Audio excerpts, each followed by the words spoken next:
kratom javanica. Tento kratom, akože kratom, je to príbuzné kratomu, údajne až tak, že to vyzerá kratom, chutí to kratom a účinky to má jak kratom. Zajímavé.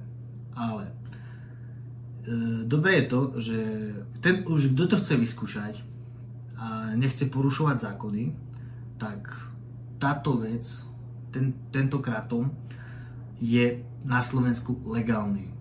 Aj keď to údajne nie je kratom, je to len príbuzná rastlinka alebo strom, respektíve list kratomu, ale chová sa to, vyzerá to, chutí to ako kratom. Takže urob už si svoj názor na toto. No a v podstate účinky bomba, akože píše to 5 gramov som mal, keď som to skúšal. Písalo to proste úplne takisto ako klasický kratom. Takisto proste som mal chuť niečo upratovať ako na klasickom kratome. Rozprávať, zhruba hodinku to šlapalo. Možno trošičku to bolo slabšie. Hej, že, ale to mohlo byť aj tým, že už som predtým skúšal ten kratom a vlastne teraz som ho mal znova. Hej, čiže akože to bol kratom, nejaký príbuzná rastlina aj.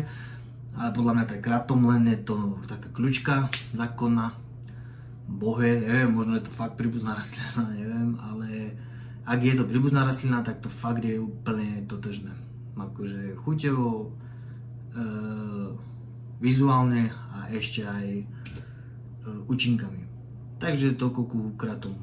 Legálnom kratomu, ktorý si môžeš kúpiť normálne na slovenskom e-shope, úplne legálne. A úplne legálne sa skratomovať. Čaute.